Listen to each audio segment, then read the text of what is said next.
Welcome. You have made it to this quiet moment at the end of your day. As you settle in, let your thoughts slow down. Let the noise of the day fade little by little. Tonight, we are going to explore how the Norse people of Scandinavia survived their winters. For nearly half the year, their world was cold, dark, and covered in snow. Temperatures dropped far below freezing. Daylight lasted only a few hours. In this environment, staying warm through the night was essential for survival. How did families manage this? How did they sleep without freezing? Their methods were practical, developed over generations. They relied on well-designed shelters, careful use of materials, and systematic routines. There was no single trick or secret. It was a combination of many elements working together. Over the next while, we will move through one winter night in a Viking household. We will see how they prepared as darkness fell, how they maintained warmth through the night, and how they woke again in the morning. So settle in, let the story unfold at its own pace. Winter days in Scandinavia were short. By mid-afternoon, the sun was already low on the horizon. By 3 or 4 in the afternoon, it was gone. The sun's path across the sky during winter was shallow and brief.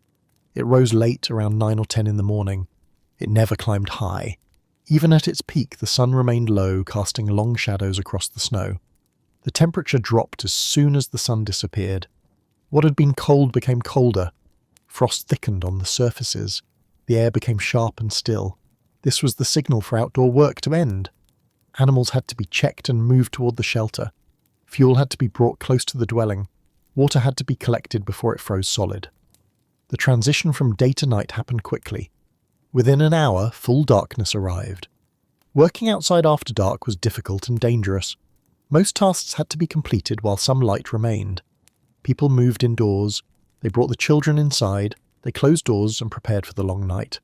Outside, the world would be dark and frozen for the next 14 or 15 hours. The evening routine began not with the setting of the sun, but with its weakening. By the time darkness truly arrived, the household would already be sealed inside, the fire built up, the evening meal underway. The longhouse door was small and positioned low in the wall. This design reduced heat loss. When someone entered or left, less warm air escaped. The door opening was roughly 3 feet wide and perhaps 4.5 feet tall. An adult had to duck to pass through. The small size minimized air exchange each time it opened. The door itself was thick wood, providing insulation even when closed. Stepping inside meant an immediate temperature change. Outside might be 0 degrees or colder. Inside was perhaps 15 or 20 degrees warmer. The difference was noticeable right away. The interior was lit only by the central fire. The light was dim and flickering. Smoke collected near the ceiling, but the air closer to the floor was clearer. The space smelled of wood smoke, earth, and people. There was also the smell of animals from the far end of the building. These odours were constant features of the indoor environment. The floor was packed earth, covered with straw.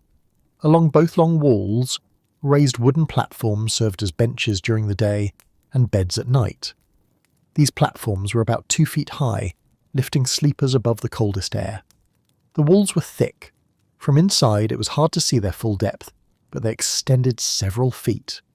These were made of stacked turf blocks, earth with grass roots holding it together. This was home. This was the refuge that would shelter the family through the long, cold night. The longhouse was one large room with multiple functions. The central feature was the hearth, a long fire pit lined with stones. It ran down the middle of the floor for 15 feet or more. This central hearth was called a langeld. It was not a fireplace built into a wall, but an open pit positioned along the centre line of the building. The placement was deliberate. Heat radiated outward in all directions, reaching both side walls equally. During the day, people worked on the floor near the fire. They sat on the raised platforms along the walls. The platforms were wide enough for several people to sit comfortably. People faced inward toward the fire, working on various tasks, spinning wool, mending leather, sharpening tools. At one end of the building, a wooden partition separated the human living area from the animal quarters. This barrier was about waist high. Behind it, the family's cows, sheep, and goats spent the winter. The low partition allowed warm air from the animals to flow into the main hall while keeping the livestock contained. Storage areas were located beneath the sleeping platforms. Clay pots, leather bags, and wooden chests held food, tools, and other necessities. Everything was kept off the ground to protect it from the cold and moisture. The walls had no windows. Small vents near the roof allowed smoke to escape, but no natural light entered. The fire provided all illumination. The ceiling was not visible, smoke filled the upper portion of the space. The roof timbers were up there somewhere, blackened by years of smoke. As the evening began, the activity in the hall shifted. People moved from daytime work to evening preparations. Work materials were put away. Tools were returned to storage.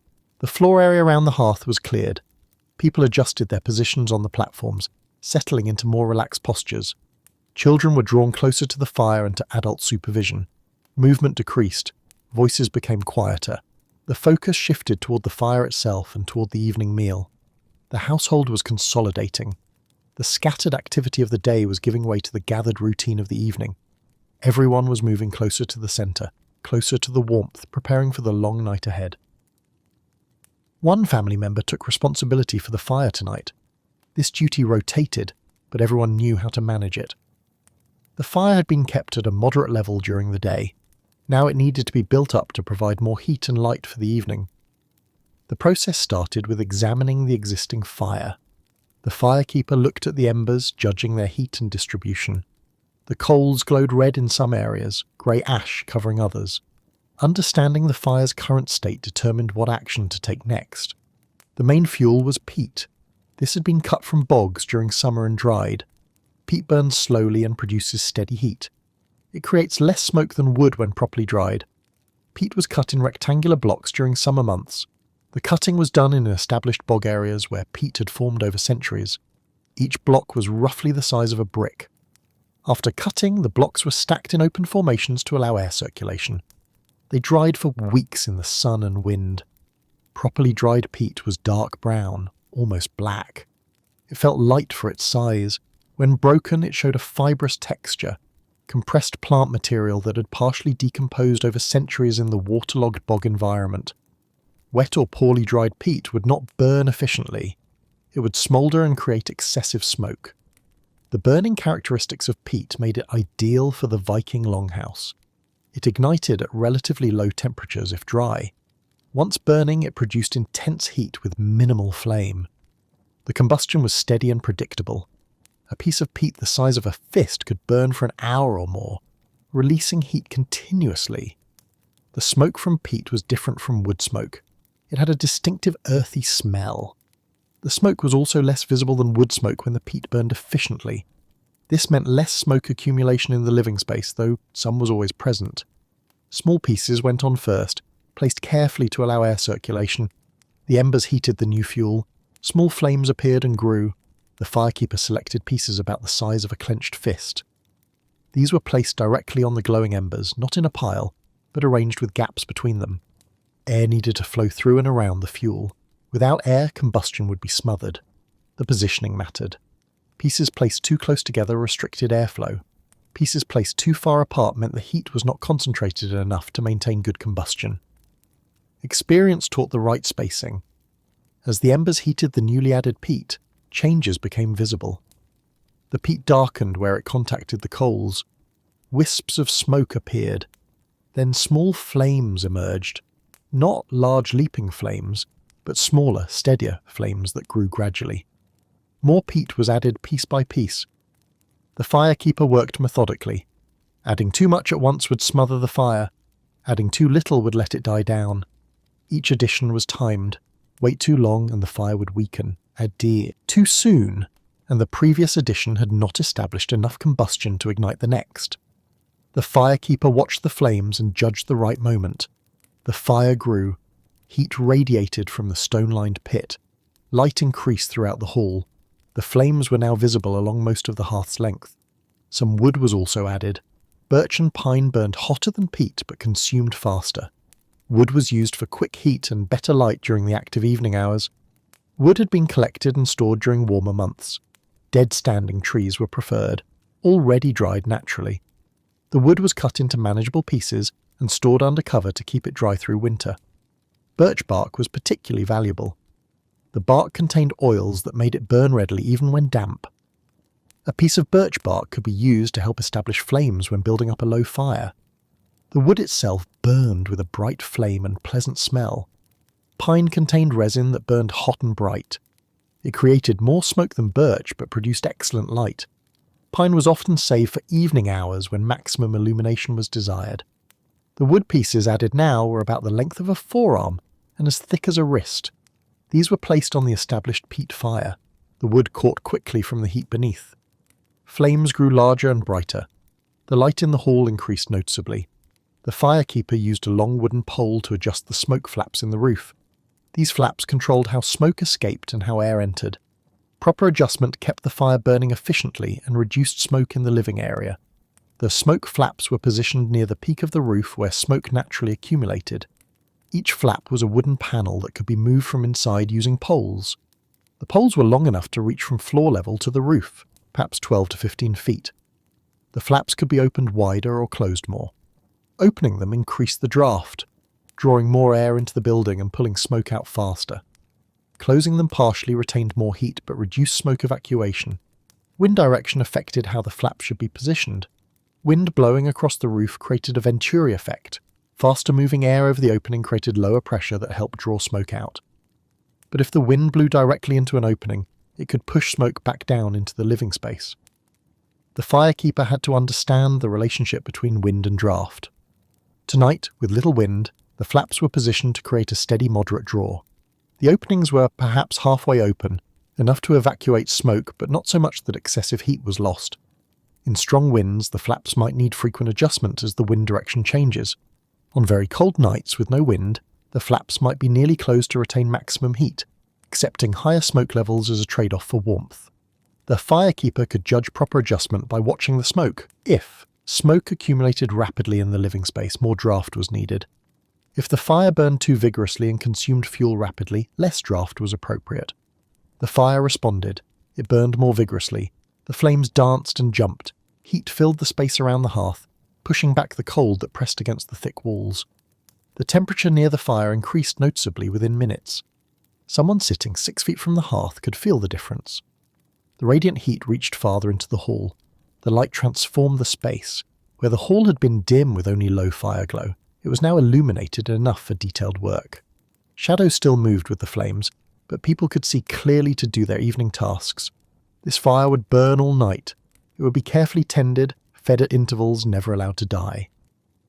It was the heart of the home, the source of all warmth and light through the long darkness. The responsibility was significant. A fire allowed to go out completely was difficult to rekindle. Fire-starting methods existed, striking steel against flint to create sparks, or using a fire bow to create friction heat. But these were time-consuming and not certain to succeed, especially in cold conditions. Maintaining continuous fire through winter was standard practice. The fire that burned tonight had likely been burning since autumn.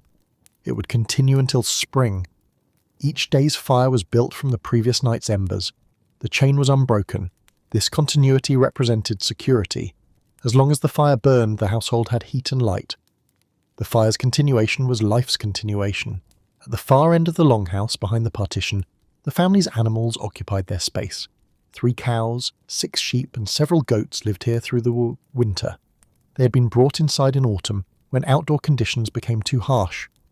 The first severe frosts made outdoor survival difficult for livestock. Once inside, they would remain until spring returned, and temperatures became mild enough for grazing again. The decision to bring animals inside was made carefully. Timing mattered. Too early, and the animals would consume winter feed supplies unnecessarily.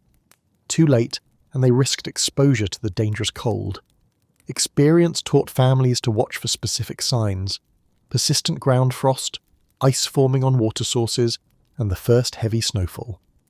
The animals themselves seemed to understand the routine. After the first winter or two, cattle recognized when they were being moved to indoor quarters. They accepted the transition without resistance. Sheep and goats, more skittish by nature, still required some coaxing but eventually settled. Evening meant feeding time. Someone brought dried hay and scattered it in the feeding areas. The animals moved to eat. This was typically a task assigned to one of the children or younger household members. A bundle of hay was retrieved from storage, either from within the byre itself or from the storage areas beneath the sleeping platforms. The hay had been cut during the summer, dried thoroughly, and stored for winter use. The feeding troughs were simple wooden structures along the walls of the byre. The hay was distributed among them so the animals did not have to compete excessively.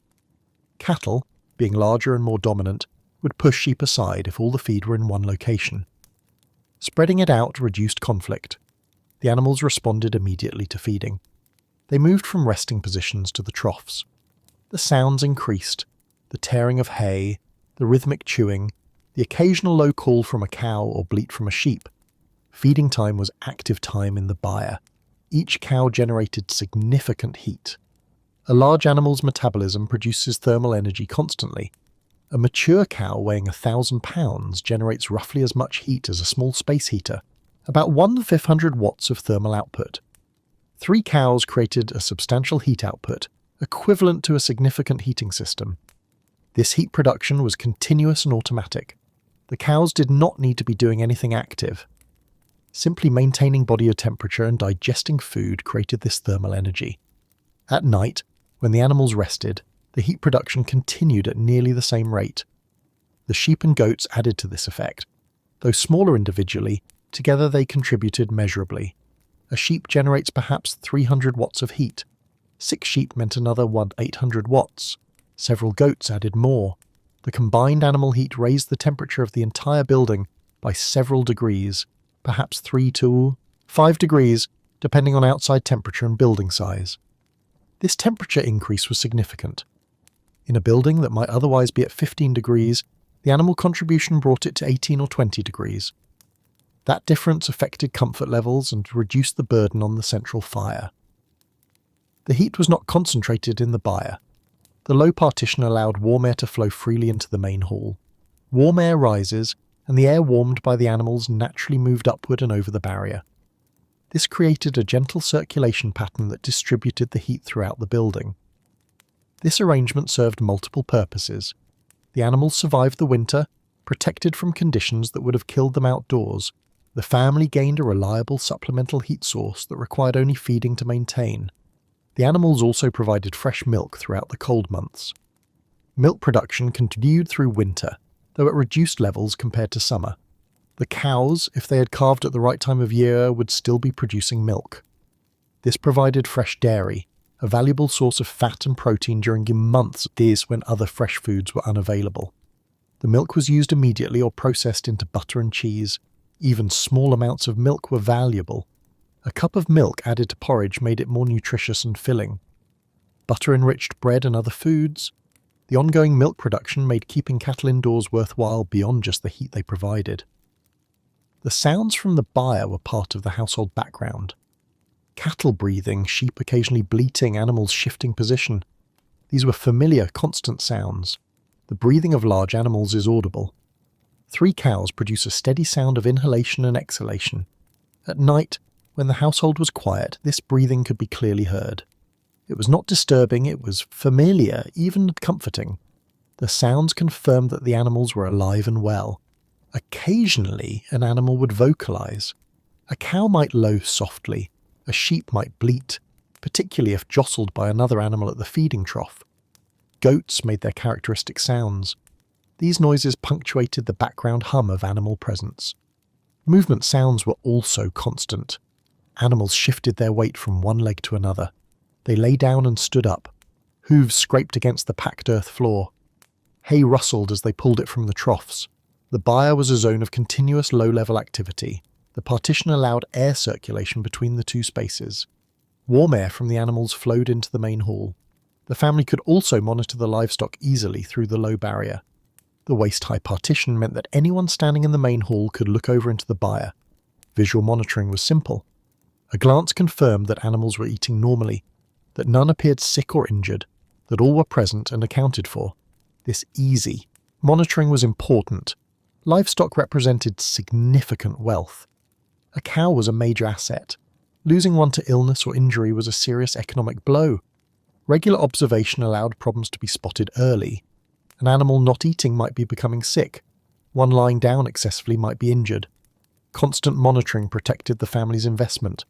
The open top of the partition also meant that communication across the barrier was easy. Someone working in the main hall could speak to someone tending animals in the byre without difficulty. Instructions could be given, questions asked, problems reported, all without physically moving between the spaces. This system demonstrated efficient use of resources. Nothing was wasted. The animals that would provide food, milk, and wool also contributed to heating the home. The efficiency was characteristic of Viking survival strategies. Every element served multiple purposes. The livestock were not just future food or sources of milk and wool, they were active participants in the household's thermal management system during the months when survival depended on maintaining adequate warmth. The arrangement also demonstrated understanding of thermodynamics, though not in those terms. The Vikings recognized that large animals generated heat and that this heat could be captured and used. The design of the Longhouse, with its integrated byre and low partition, showed that this principle had been refined over generations. As the animals settled into their evening routine, their contribution to the household's warmth was already at work. The air temperature in the hall was measurably higher than it would have been without them. This difference would matter through the long night ahead. With the livestock fed and settled, attention returned to the human side of the partition. The evening meal was the next focus, and preparation for it was already underway. With the fire built up, food preparation began. The evening meal was important for nutrition, but also for warming the body before sleep. An iron cauldron hung from a chain over the fire. It had been in place all day but was now filled for cooking. The cauldron was a valuable piece of equipment. Iron was expensive and required skilled metalworkers to produce. A household's cauldron might be used for decades, passed down through generations. The size varied, but a typical family cauldron held perhaps 2 to 3 gallons. The iron was thick enough to withstand the heat of the fire without cracking or warping. The cauldron had a rounded bottom that fit naturally over the fire. 3 short legs on some cauldrons allowed them to stand directly in the coals, though this cauldron hung from a chain. The chain was also iron, forged with links strong enough to support the weight of the cauldron plus its contents, perhaps 40 or 50 pounds total when full. The chain attached to the cauldron's handle, a curved iron bar riveted to the cauldron's sides. The upper end of the chain attached to a wooden beam that spanned above the hearth. This beam was positioned high enough that the hanging cauldron was at the right height over the fire. The exact height could be adjusted by changing which link of the chain was hooked to the beam. The household's cook retrieved ingredients from storage: salted pork, preserved since autumn butchering, root vegetables stored in sand, turnips, carrots, onions, barley grain from a sealed container. The pork had been butchered months earlier, during late autumn when temperatures dropped enough to prevent spoilage during processing. The meat was cut into portions and packed in salt. The salt drew moisture from the meat and created an environment where bacteria could not grow. This preserved meat was hard and very salty. It needed soaking before cooking to remove excess salt and rehydrate the flesh. If used immediately, it would make the stew inedible. Some households prepare by soaking the meat earlier in the day. Others use less salted pieces that could go directly into the pot. The root vegetables had been harvested before the first hard frost. They were stored in boxes filled with sand, which kept them cool and moist without allowing them to rot. The sand prevented vegetables from touching each other, which reduced rot spread if one vegetable did spoil. Turnips were hardy and stored well. They provided bulk and some nutrition. Carrots were less common but valuable for their sweetness. Onions added flavour and also stored well if kept dry. The barley was from the household's grain harvest. After threshing to separate grain from stalks, the barley had been stored in leather bags sealed against moisture and pests. Barley was versatile. It could be ground into flour, used whole in stews, or made into porridge. Water went into the cauldron first, then the ingredients were added. Meat first, as it took the longest to soften. Vegetables next, cut into chunks. Finally, grain, which would thicken the stew. The water came from whatever source remained accessible. In early winter, this might be a stream or spring. Later in winter, when most water sources froze, the snow would be melted. The cauldron was filled about 2/3 full, enough for cooking but leaving room for ingredients and to prevent boiling over. The salted pork went in first. The pieces were cut into the chunks roughly 2 inches across. They sank to the bottom of the cold water. As the water heated, the meat would gradually soften and flavour the liquid. The vegetables were prepared on the floor near the fire. A wooden board served as a cutting surface. A sharp knife cut the turnips, carrots and onions into chunks. The pieces needed to be large enough not to disintegrate during long cooking, but small enough to cook through. The chunks went into the cauldron. They floated at first, then gradually sank as they absorbed water. The water level rose with each addition. Finally, the barley was added. A wooden scoop measured out perhaps 2 cups of grain, the barley scattered across the surface, the individual grains slowly sinking. The barley would absorb water and swell during cooking, thickening the stew into a hearty consistency. This stew, called scouse, would simmer for several hours. The long cooking time broke down tough meat and blended flavours. The term scouse referred to this type of one-pot meal, meat, vegetables and grain cooked together. It was standard fare during winter. The exact contents varied based on what was available, but the concept remained the same. The cauldron hung at a height where the fire's heat reached it steadily, but the flames did not touch it directly.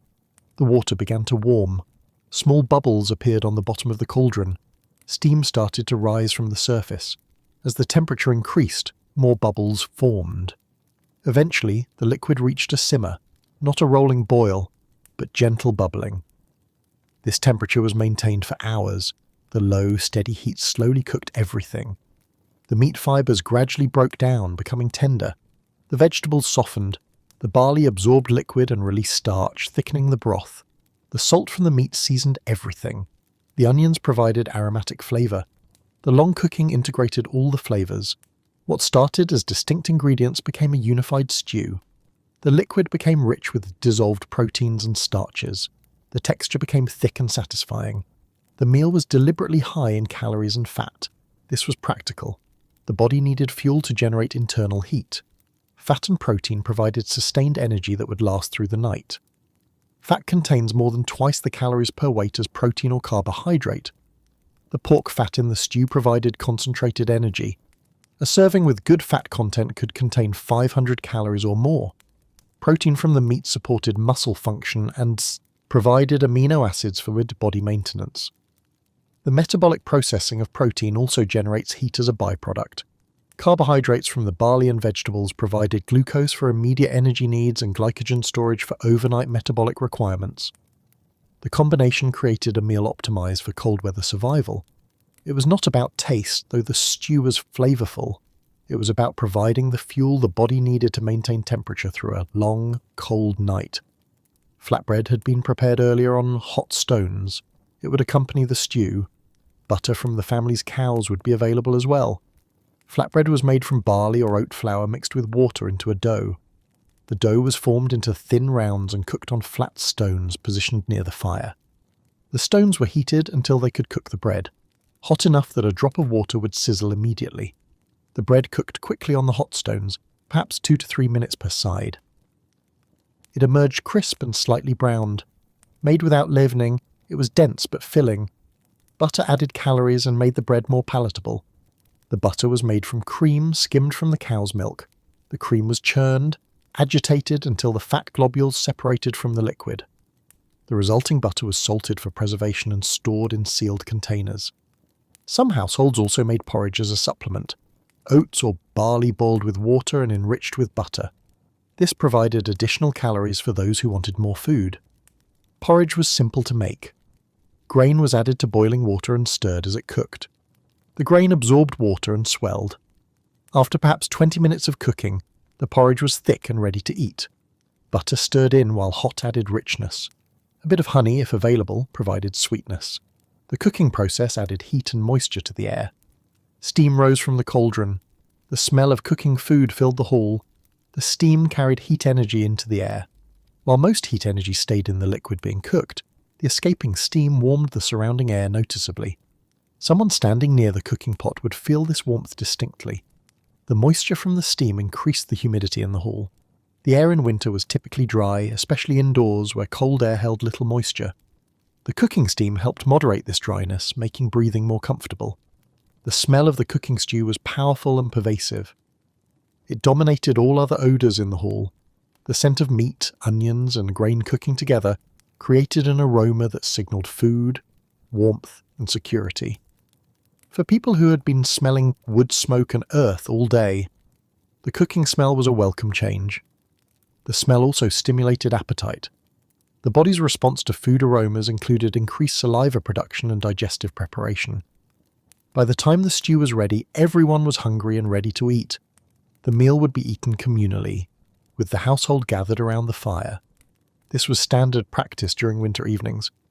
Eating together reinforced social bonds and ensured everyone received adequate nutrition. As the stew cooked, family members naturally moved toward the central fire. This was the warmest location and the social centre of the home. The gathering was gradual but consistent. As individuals finished their tasks in other parts of the hall, they migrated to positions near the hearth. The pull was both physical, seeking warmth, and social, seeking company.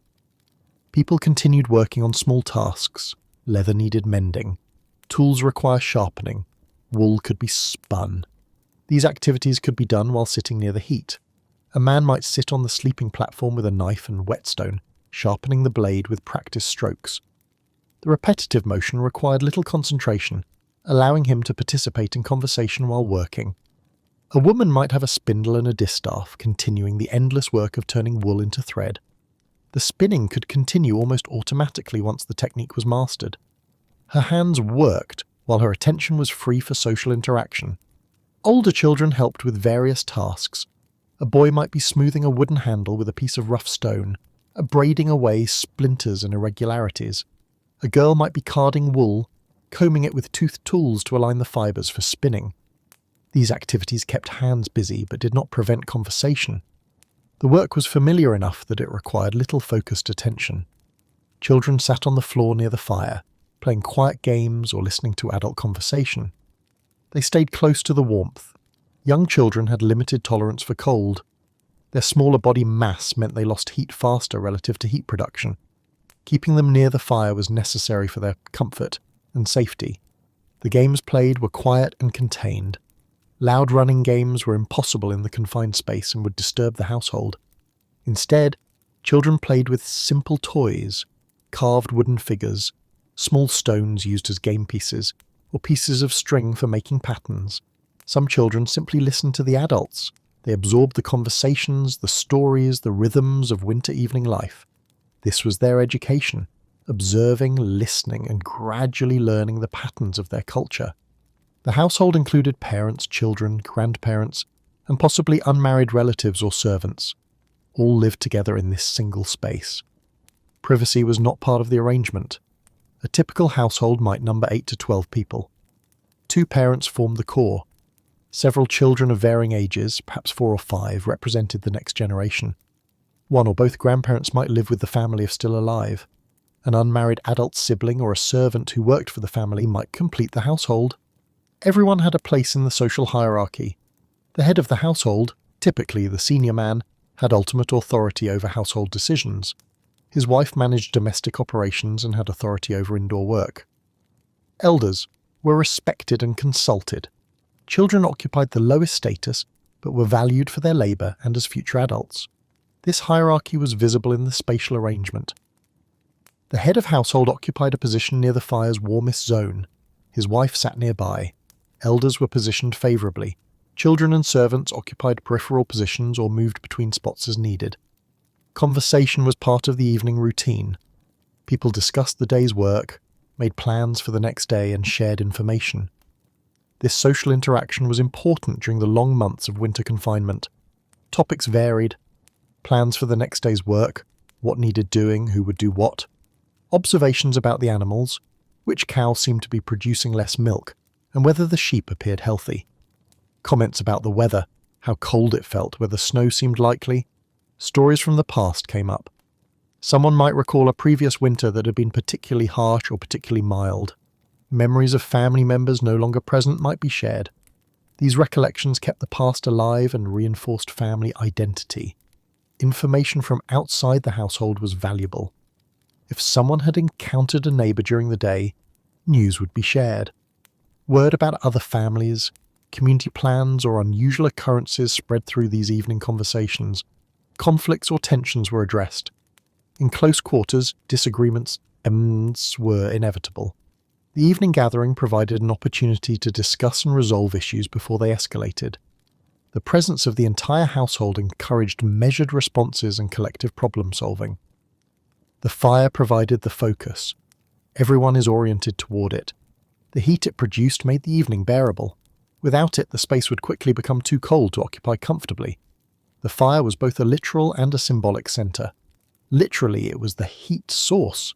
Symbolically, it represented home, safety, and community. The household gathered around it as they would around no other feature of the longhouse. The flickering light created a particular atmosphere. Faces were lit from below and from the side, creating shadows that moved with the flames. The effect was intimate and slightly mysterious. Features were visible but not harshly illuminated, as they would be in bright daylight. The warmth was strongest near the fire and diminished with distance. People naturally clustered within the zone of good warmth, perhaps within 8 to 10 feet of the hearth. Beyond that, the temperature dropped enough that sitting was less comfortable. The gathering also served to keep everyone in the warmest zone of the building. Rather than spreading out into colder areas, the household clustered where the heat was strongest. This reduced individual discomfort and reduced the heating burden on the fire. If people had spread throughout the hall, the fire would need to be much larger to warm all those areas adequately. By clustering, they allowed the fire to work efficiently. The concentrated heat served everyone adequately. This pattern would continue for several hours, working on small tasks, talking, staying close to the fire's warmth. The household existed as a unit, sharing space and warmth and time. When the stew was ready, the household ate together. Wooden bowls were distributed. The cook ladled stew into each bowl. The bowls were simple wooden vessels, carved from single pieces of wood. Each bowl was roughly the size of 2 cupped hands. The wood was smoothed from use but showed wear, small scratches and darkened areas, where hands had held it thousands of times. Each household member had a customary bowl. These were not marked or decorated in most households, but people knew which bowl was theirs through familiarity. The slight variations in size, shape, and wear pattern made each bowl distinctive. The distribution followed household hierarchy. The head of household received his bowl first, then his wife, then the elders, then other adults. Children received theirs last. This order reinforced social structure while ensuring everyone was served. The cook used a wooden ladle to transfer stew from the cauldron to the bowls. The ladle was deep enough to bring up both liquid and solid pieces, meat, vegetables, grain. Each serving aimed to include a fair portion of everything. The portions were substantial. The bowl might be filled 3/4 full, enough to be filling, but not so much that it would cool too quickly. A serving likely contained 12 to 16 ounces of stew. The food was hot. Steam rose from each serving. The temperature of the food itself provided immediate warming. The sensation of eating something hot was comforting in the cold environment. The first bite or spoonful would be almost too hot to consume comfortably. People learned to blow on the food or wait briefly before eating.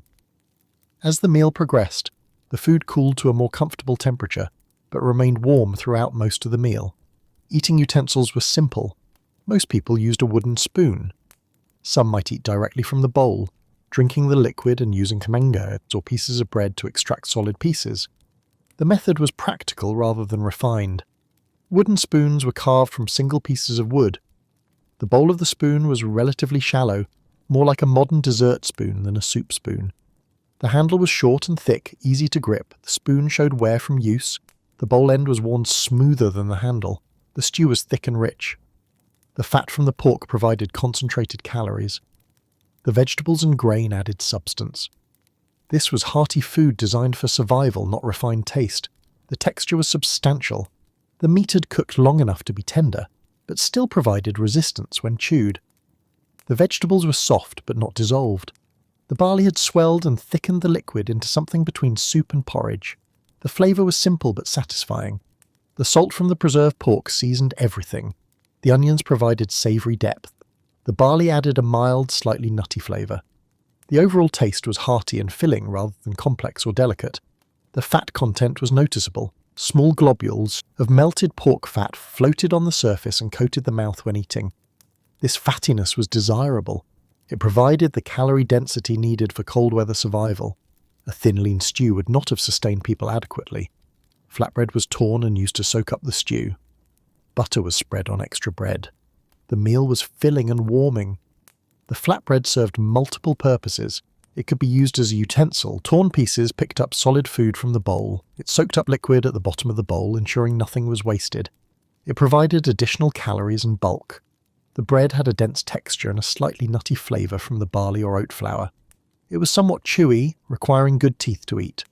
Dipped in the stew, it softened and absorbed flavours. Butter on bread added significant calories, perhaps 50 calories per small pat of butter. For people needing maximum calorie intake, butter-buttered bread was an efficient way to consume fat. The butter also made the bread more palatable and easier to swallow. Some people might have a second serving if the stew remained in the pot. Growing children and adults who had done heavy physical work would eat more. Smaller children and elders might not finish their first serving. Eating generates heat through digestion. The metabolic process of breaking down food, especially fatty food, produces thermal energy. This internal heat generation would continue for hours after the meal. The thermic effect of food is real and measurable.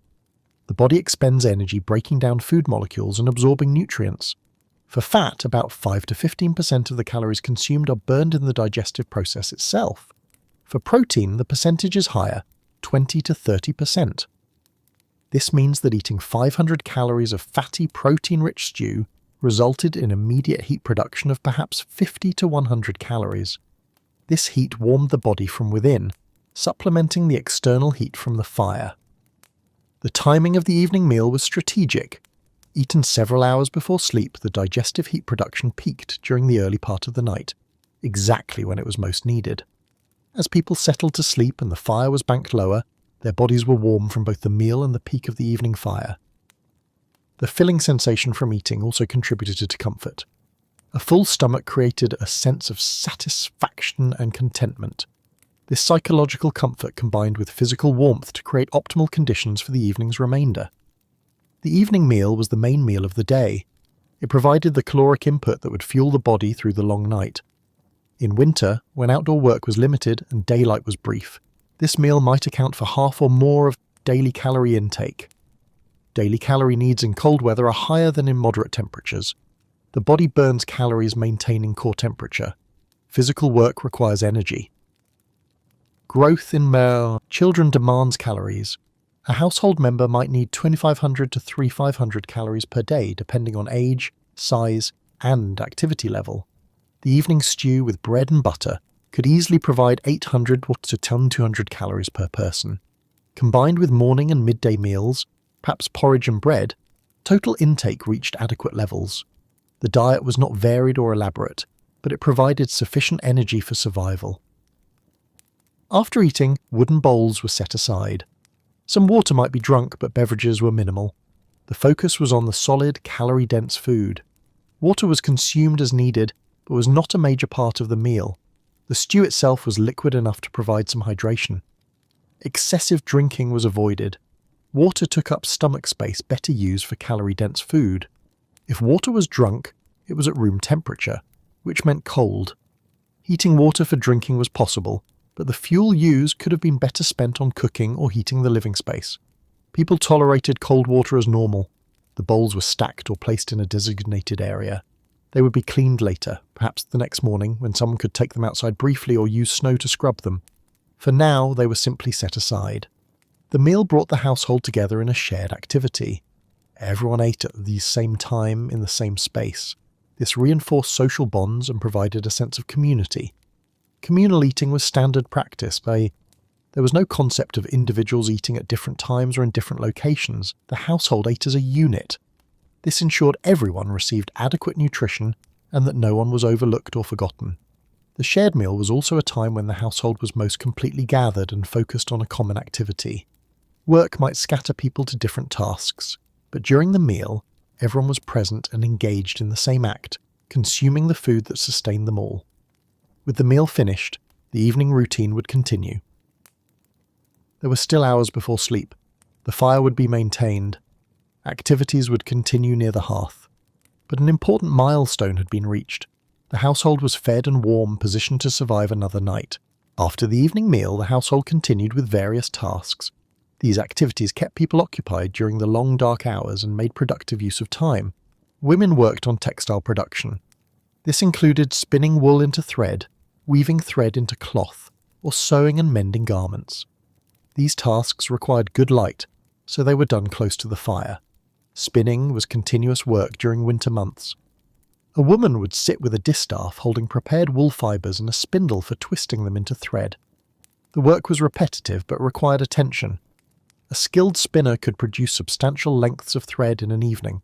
Sewing and mending happened constantly. Clothing wore out from use. Tears needed repair. A woman might sit with a wool tunic across her lap, stitching with a bone or metal needle and wool thread. Men sharpened tools, repaired equipment, or worked on wooden items. Knives needed edges. Axe handles needed smoothing. Broken tools needed fixing. Much of this work could be done while sitting near the warmth. A man would sit with a whetstone, drawing the blade across it repeatedly. The scraping sound was distinctive. Wooden items could be shaped from prepared wood, handles for tools, bowls, or simple repairs. Children might help with simple tasks or play quiet games. Older children could spin wool or help with basic repairs. Younger ones stayed close to adults, absorbing the patterns of winter evening life. Even small children contributed.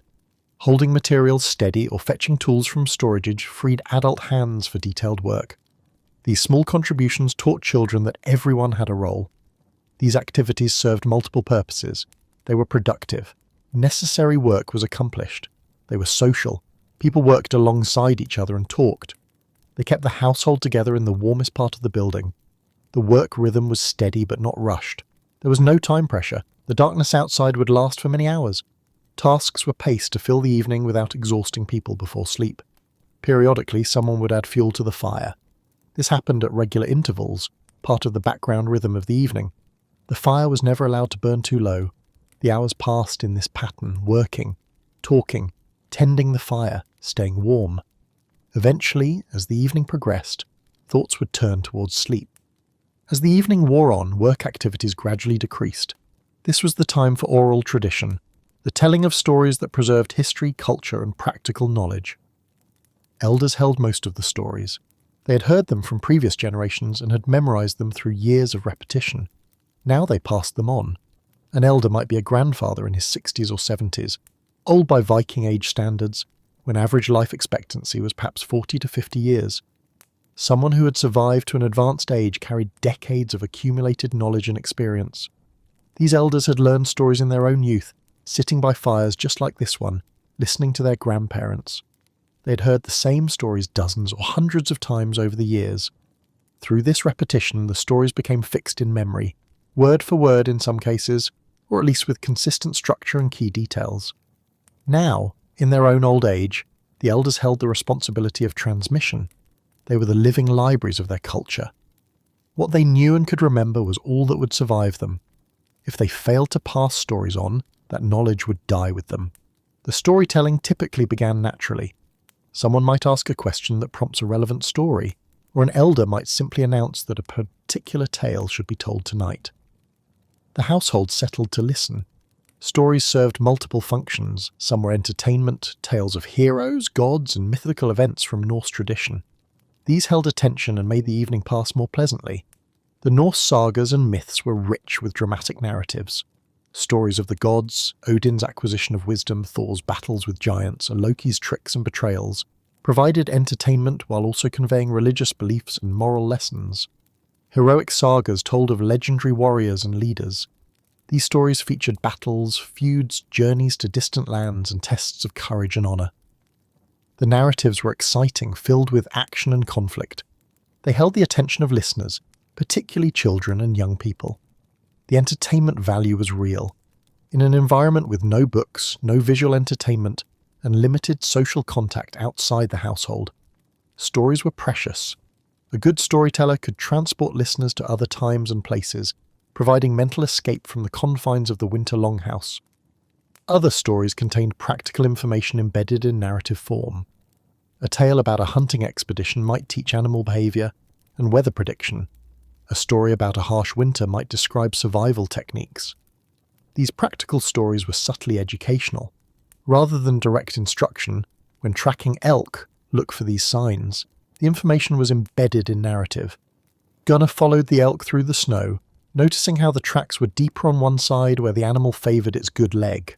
A story about surviving an unexpectedly harsh winter might describe how a family rationed their food supplies, made use of alternative fuel sources, or kept spirits up during months of confinement. Listeners absorbed this information as part of an engaging story, rather than as dry instruction. Stories about sea voyages contained navigation knowledge. how to read the stars, interpret wave patterns, and judge distance from land by observing birds and debris. This information was preserved in narrative form, making it memorable and accessible. Historical narratives preserved the memory of real events. Migrations, battles, important leaders, and significant changes were remembered through these oral accounts. Without written records, this was how history was maintained. The Vikings had no widespread written historical tradition. Runes existed and were used for short inscriptions, but extensive historical writing did not develop until later. Before then, history lived in the memories of those who told stories. These historical narratives preserved collective memory. Where did the family come from originally? What important events had shaped their community? Who were significant ancestors? These stories provided cultural identity and continuity with the past. Some historical stories reach back generations. An elder might tell of events that happened before his own birth, stories he had heard from his grandmother, who had heard them from her grandfather. This created chains of memory stretching back perhaps a century or more. The accuracy of these oral histories varied. Core details, names, major events, significant outcomes were likely preserved reasonably well. Minor details and exact sequences were more subject to alteration over time, but the existence of the tradition meant that important historical knowledge was not entirely lost. The storytelling format made information memorable. Details were more likely to be retained when embedded in narrative form. Young people learned by hearing the same stories repeated year after year. Memory researchers have confirmed what oral cultures knew intuitively. Narrative structure aids retention. Information organized into a story with characters, sequence, and causation is remembered better than isolated facts. The repetition was key. A child might hear the same story 5 or 10 times over the course of their childhood. Each hearing reinforced the memory. By adulthood, the story was deeply embedded. When they became elders, they could reproduce it accurately for the next generation. The stories also used poetic devices that aided memory. Alliteration, rhythmic patterns, repeated phrases, these features made the language more memorable. Some stories were told in verse, which imposed additional structure that helped fix the words in memory. Children listened carefully. They were expected to remember these stories and eventually tell them to the next generation. This was their education, oral, communal, and continuous. For children, this was not passive entertainment. It was active learning. They were not merely being amused, they were being prepared for their future roles as carriers of cultural knowledge. Older children might be asked to repeat parts of a story they had heard. This tested their retention and began their practice as storytellers. A grandfather might say, "Now you tell the part about when Ragnar's ship encountered the storm." The child would attempt to reproduce that section, while the elder listened and corrected errors. This practice was essential training. By adolescence, a young person should be able to retell several complete stories from memory. By adulthood, they should have mastered dozens. By old age, they would be the keepers of a vast oral library. The learning was incremental and natural. Children first absorbed stories through repeated listening. Then they began practicing portions. Eventually, they could reproduce entire narratives. The process took years but required no formal schooling, just participation in these winter evening gatherings. The rhythm of storytelling fit well with the evening setting. A voice speaking steadily, the crackling fire, the darkness outside, all created an atmosphere conducive to focused listening. The storyteller typically sat in a prominent position, perhaps on the sleeping platform near the fire where they could be seen and heard clearly. The firelight illuminated their face from below, creating dramatic shadows that added to the atmosphere. The voice was the primary tool. Volume and pacing were adjusted to maintain engagement. Exciting passages might be delivered more rapidly with higher intensity. Sad or solemn passages might slow down with lower, more measured tones. The variation kept listeners engaged. Some storytellers added gestures, hands miming the swing of a sword, arms spread to indicate vastness, facial expressions showing fear or joy. These physical elements enhanced the narrative and helped listeners visualize scenes. The crackling of the fire provided a background rhythm. The sounds were irregular but constant. Small pops as pockets of moisture in the fuel vaporized, soft hisses as gases escaped, occasional louder snaps as pieces shifted in the hearth. These sounds punctuated the storyteller's voice without overwhelming it. The darkness outside was absolute. There were no streetlights, no neighbouring windows, no ambient light of any kind. The world beyond the walls might as well not have existed. This isolation focused attention inward, on the voice and the fire and the gathered household. The combination created an almost hypnotic atmosphere. Listeners could lose themselves in the narrative, their minds engaged with the story while their bodies remained warm and still by the fire. Stories could continue for a long time. A full saga might take an hour or more to tell. This helped pass the long winter evenings when outdoor activity was impossible. The longer, narratives were told in installments sometimes. A particularly complex saga might be begun one evening and continued on subsequent nights. This created anticipation. People looked forward to hearing what happened next. The length was also practical. Evening hours stretched ahead with little to fill them. A long story provided entertainment and education for a substantial portion of that time. The household could settle in and let the narrative carry them through the cold darkness. Some stories were told annually, particular tales associated with certain times of year or occasions. Yule, the midwinter festival, had its own stories. Other seasonal markers had associated narratives. This created a ritual quality to the storytelling tradition. The annual repetition meant people knew what was coming. They had heard these stories every year for their entire lives. But this familiarity was comforting rather than boring. The stories were like old friends welcomed back each year. Children grew up with the seasonal stories marking time. The telling of a particular tale meant it was a certain point in the winter.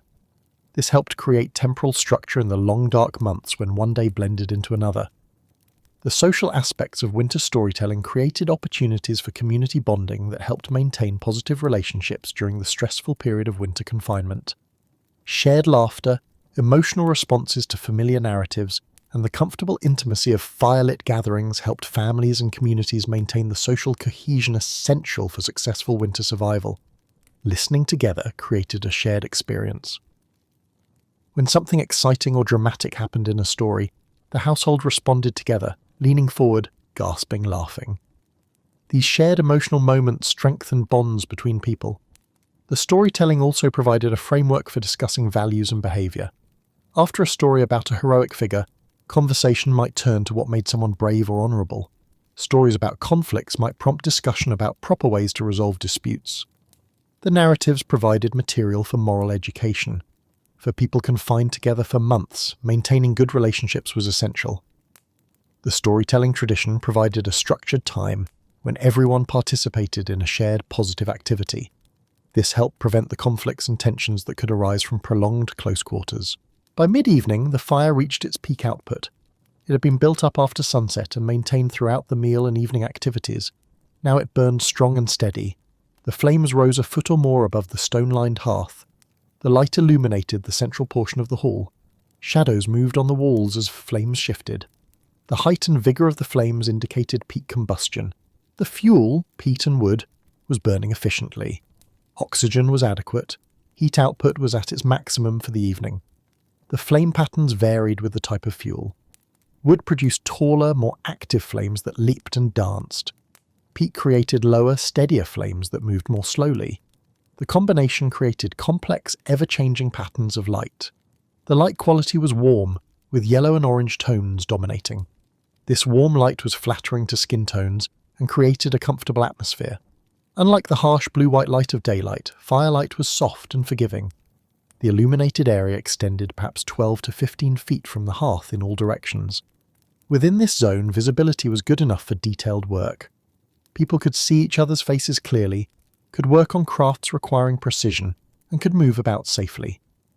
Beyond this central zone, the light faded gradually. The sleeping platform areas received some light, but were dimmer. The corners of the hall, the storage areas beneath platforms, the byre at the far end, these were in deep shadow or nearly complete darkness. Heat radiated in all directions from the fire. The air directly around the hearth was warm, perhaps even uncomfortably so if sitting too close. This warmth extended outward in gradually decreasing intensity. The temperature at the hearth's edge might reach 70 or 80 degrees, genuinely warm by any standard. At 6 feet away, it might be 60 degrees. At 10 feet, perhaps 50 degrees. At the walls, closer to 40 degrees. This temperature gradient meant that people could position themselves according to their needs. Someone cold could move closer. Someone who became too warm could shift back. The flexibility allowed individual comfort within the communal space. The raised sleeping platforms along the walls received heat from the fire. They were positioned to benefit from radial heat distribution. At this point in the evening, with the fire at full strength, even the sleeping areas were reasonably warm. The platforms, being elevated, were in a slightly warmer air layer than the floor. The radiant heat from the fire reached them directly, without being blocked by furniture or obstacles. The result was that the sleeping surfaces were probably around 50 degrees, cold by modern standards but survivable with adequate bedding. The edge of the platforms nearest the fire was warmer than the edge against the wall. This created another temperature gradient across the width of the platform. People sleeping later would position themselves according to this gradient, with those needing more warmth closer to the fireside. The upper reaches of the hall remained filled with smoke. This was normal. The smoke carried heat upward before escaping through the roof vents. This rising heat helped warm the entire volume of air in the building. The smoke layer acted as a thermal barrier of sorts. The hot smoke near the ceiling reduced heat loss through the roof. While smoke certainly escaped through the vents, the layer itself held heat that would otherwise have been lost immediately to the outside air. The temperature in the smoke layer was significantly higher than at floor level, perhaps 70 or 80 degrees compared to 50 degrees lower down. This hot upper zone was uninhabitable, but its existence contributed to the overall thermal environment. The fire's light allowed continued activity. People could see well enough to work on detailed tasks. The quality of light was not like daylight. It flickered and created moving shadows, but it was adequate for the needs of evening work. Spinning could continue by firelight. The spinner could see the wool fibres clearly enough to maintain consistent thickness. Weaving was possible, though more challenging. The firelight could make it harder to detect errors in the pattern. Sharpening tools was manageable. A person could see the blade edge well enough to maintain the correct angle against the whetstone. Carving wood was possible for simple shapes, but detailed work might be left for daylight hours. Sewing and mending were at the limits of what firelight allowed. Threading a needle was difficult in the flickering light. Following stitch lines on dark wool was challenging. But simple repairs, reattaching a leather strap or stitching a large tear were feasible. This was the warmest the longhouse would be all day. The fire at full strength, the room filled with people generating body heat, the animals adding their warmth from behind the partition, all combined to create the most comfortable conditions. The combined heat output was substantial. The fire might produce 10,000 to 15,000 BTUs per hour at full burn. The animals contributed perhaps another 5,000 BTUs. The 10 or so people in the household added roughly 2,000 BTUs from their collective body heat. Together, these sources produced perhaps 20,000 BTUs per hour or more. This heat output raised the interior temperature well above outside temperatures. If it was 0 degrees outside, the interior might average 50 degrees, a difference of 50 degrees maintained by this combination of heat sources. The thick walls prevented rapid heat loss. Their thermal mass meant they warmed slowly, but also cooled slowly. The walls had absorbed heat during the day and evening, and now radiated some of that heat back into the interior, helping maintain the temperature. The turf walls, several feet thick, had a high thermal mass. The outer surface might be near the outside temperature, but the inner layers were warmer. The temperature gradient through the wall thickness meant the inner surface was significantly warmer than the outside air, radiating heat inward rather than conducting cold inward. Later, as people prepared for sleep, the fire would be banked down. But for now, it burned strong, the glowing heart of the home. The fire's current state represented peak comfort and security. The household was warm, fed, and gathered together. The night's dangers, cold, darkness, isolation, were held at bay by the fire's power.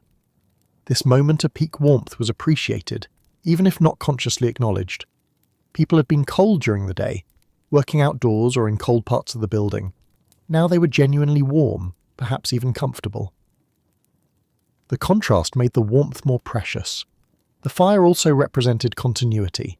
This was not a new fire, but the continuation of a fire that had burned for months. Tomorrow it would burn again. This fire connected them to yesterday and to tomorrow, to the past and the future. As long as it burned, they survived. As the evening progressed toward night, the youngest children were prepared for sleep first. They needed more rest than adults and were more vulnerable to cold. Parents checked the sleeping platform areas. The bedding had been arranged during the day. but now it was examined to ensure everything was in place for the night. Children were dressed in their sleep clothing. This was not specialised nightwear, but simply their undergarments, linen or light wool tunics. These were kept on. Removing clothes would mean losing the warmth they provided. The children were directed to the sleeping platforms. These were along the walls raised above the floor. The elevation helped. Cold air settled at floor level, so being higher meant being warmer. Younger children would sleep between adults. This positioning was deliberate. Adult bodies generated more heat. A child placed between two adults would be kept warm by their body heat throughout the night. The children climbed onto the platform and moved under the layers of bedding. This consisted of furs and woolen blankets stacked to provide insulation from above and below. Parents tucked additional coverings around the children. The goal was to trap body heat in a small space around each child. The fur and wool created insulating layers. The children settled into position. They were accustomed to this routine. It happened every night during winter. The familiar process was calming. With the children in place, the adults would continue their evening activities for a while longer. But the process of preparing for sleep had begun. The sleeping platforms required careful arrangement to maximize warmth. This was done each evening as part of the routine preparation for the night. The base layer was straw. This had been spread on the wooden platform surface. It provided cushioning, but more importantly, created an insulating barrier between sleepers and the cold wood. On top of the straw came animal skins with the fur side up. Sheepskins were common. The dense wool provided excellent insulation. A person lying on a sheepskin would be insulated from any coldness of the platform below. More furs were layered on the top. These might be additional sheepskins, or in wealthier households, furs from wild animals. Reindeer, bear or wolf pelts all provided superior insulation. The thicker the fur, the better it trapped heat. Woolen blankets came next. These were heavy, densely woven textiles made from sheep's wool. Wool has the property of insulating even when damp, which was useful in the humid conditions of the longhouse. The arrangement created multiple insulating layers. Each layer trapped air, and trapped air is an effective insulator. The combination of materials created a warm sleeping environment. The edges of the furs and blankets could be pulled up and wrapped around sleepers. This created an envelope effect surrounding the body with insulation on all sides. In some households, wooden panels and curtains created enclosed sleeping spaces. These box beds provided an additional layer of protection by containing the sleeper's body heat in a smaller volume. The bedding arrangement was the same night after night. Everyone knew the system and their place within it. With children settled, the adults continued their evening routine for a while longer. But eventually they too prepared for sleep. The timing varied somewhat from night to night. On some evenings, if the household was particularly tired from heavy work, adults might retire earlier. On others, if stories were being told or the conversation was engaging, they might stay up longer. But eventually fatigue and the practical need for rest won out. The transition was marked by people finishing their tasks. A woman would complete the section of mending she was working on and set it aside. A man would finish sharpening a blade and return it to storage. Work materials were put away. The focus shifted from productivity to rest. The household members moved to the sleeping platforms. Each person had a customary position. This arrangement was established by family hierarchy and practical considerations. The sleeping positions were not arbitrary. They had been worked out over time based on who needed the most warmth, who generated the most heat, and how family relationships were structured. Everyone knew their place. There was no discussion or negotiation each night. The arrangement was fixed. Elders got positions closest to the fire. The warmest spots went to those who needed them most. Older people generated less body heat and felt cold more acutely. An elderly grandmother or grandfather would sleep in the position on the platform nearest the central hearth. This might be only 6 or 8 feet from the fire, close enough to receive significant radial heat throughout the night. This proximity made a real difference in their comfort and safety. Older bodies have a slower metabolism. They produce less internal heat. They also have less insulating body fat in many cases. An elder sleeping in a cold position might not survive the night, or at least would suffer considerably. Giving them the warmest positions was both practical and a mark of respect. The household accepted this arrangement without resentment. The elders had earned these positions through age and through their contributions over a lifetime. They also held valuable knowledge. Keeping them comfortable and alive through winter was in everyone's interest. Younger adults took positions farther from the fire, or at the edges of sleeping groups. They could better tolerate slightly cooler temperatures, and their body heat helped warm those sleeping next to them. A man or woman in their 20s or 30s has a more robust metabolism. Their bodies generated more heat. They could function adequately in cooler positions. They were typically placed at the ends of sleeping rows or on the platform farther from the fire. These younger adults also served as thermal buffers. Positioned at the edges of the sleeping arrangement, they lost more heat to the cold air beyond the bedding. But their higher heat production compensated for this loss. They essentially protected the more vulnerable sleepers in the middle positions. Parents typically slept near their children. A mother might sleep next to the younger children she had settled earlier. A father might be positioned nearby. This allowed for nighttime care if a child needed attention, if they woke frightened, or needed to relieve themselves, or had some other need. The entire household slept on the same two platforms. One ran along each side wall. People lay side by side close together. This arrangement maximized shared body heat. The two platforms might hold 8 to 12 people total, depending on household size. If one platform had 5 people and the other had 4, the arrangement was still communal. Everyone was in the same room within hearing distance, sharing the same thermal environment. People lay in rows, parallel to the length of the platform. Heads might all face the same direction, alternating if space was tight. Bodies were arranged efficiently to make use of available space. There was no wasted room. The closeness was total. Shoulders touched. Backs pressed against chests when people lie on their sides. Legs overlapped. The degree of physical contact was far beyond what modern people would consider normal or comfortable, but it was necessary. Physical contact was inevitable and intentional. When bodies touch, they share heat. A person lying between two others loses less heat to the environment than someone sleeping alone. The physics of the heat loss explains this arrangement. The human body radiates heat in all directions. A person sleeping alone loses heat from the front, back, both sides, top and bottom. The only protection is whatever insulation they have, bedding above and below. A person sleeping between two others still loses heat from top and bottom, but the sides are now warmed by adjacent bodies rather than losing heat. The surface area exposed to cold is reduced. The overall heat loss rate drops significantly. This principle is most protective for the most vulnerable. Children between two adults are kept very warm. Elders between two younger adults maintain better body temperature. The arrangement is strategic, not random. This communal sleeping arrangement was standard. There was no concept of separate bedrooms or private sleeping spaces. The household slept as a unit. The idea of sleeping alone would have seemed strange and impractical. Why would someone choose to be cold when they could be warm? Why would they isolate themselves when community and shared warmth were available? Privacy as a value did not extend to sleeping arrangements. Privacy might exist for other activities, private conversations held outside, private moments taken alone during the day, but not for sleep. Sleep was communal by necessity and by cultural practice. Married couples slept in the household, not in separate spaces. Intimacy happened within this context, managed discreetly. The darkness, the coverings, and the tacit understanding that everyone ignored such moments allowed for private acts within a communal space. People settled into their positions. They lay down on the prepared bedding. The furs and blankets were arranged over them. Each person adjusted the coverings to their needs. The process of lying down was careful. The bedding layers were already in place from earlier preparation. People had to position themselves without disturbing the arrangement too much. They slid under the top layers of furs and blankets, settling onto the sheepskins and lower furs beneath. Once horizontal, each person adjusted their personal covering. Someone who felt cold might pull more fur over their shoulders. Someone who felt adequately warm might leave arms outside the covering. The individual variations were minor, but important for personal comfort. The furs and blankets were heavy. The weight was noticeable and actually beneficial. The pressure helped hold in body heat.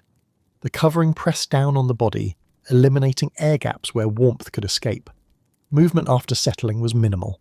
Shifting position required negotiating with adjacent sleepers. There was no room to move freely without disturbing others. Most people found a comfortable position and stayed in it for extended periods. The positioning of the sleeping arrangement took advantage of every source of warmth. The fire in the center provided radial heat. The animals behind the partition added warmth from one end. The shared body heat of the household created warmth within the bedding layers. The system was comprehensive. The fire had been carefully banked to provide steady heat through the night. Its radiant warmth reached the sleeping platforms, maintaining the ambient air temperature above freezing. The livestock continued generating heat at the far end of the building. This warmth flowed over the partition and contributed to the overall thermal environment. The byre end of the longhouse was typically several degrees warmer than it would have been without animals. The human bodies themselves were the final heat source. 10 people sleeping close together under insulating layers created a surprisingly warm microclimate. The bedding trapped this collective heat. Inside the sleeping area, next to the skin, the temperature might be 20 to 30 degrees warmer than the ambient air in the hall. All these sources working together, fire, animals, human bodies, insulation from walls and bedding, created a survivable environment. Remove any one element and the system would be compromised.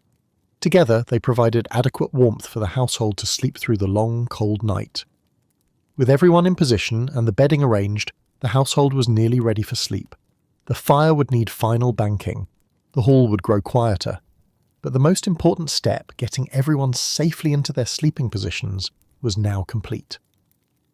Once in position on the sleeping platforms, people added their final layers of warmth. This was not about removing clothes for bed, but about adding insulation. Most people kept on their undergarments. A linen or light wool tunic provided a base layer. This wickeded moisture away from skin and provided a smooth barrier between skin and rougher outer materials. Over this, many people would pull on additional clothing items or simply use daytime clothes as extra blankets. Wool tunics and wool pants that had been worn during the day became part of the sleeping layer system. The most important addition was the cloak. This was a large rectangular piece of heavy wool that served as an outer garment during the day. At night, it became a blanket. Cloaks were substantial, thick, densely woven wool that provided significant insulation.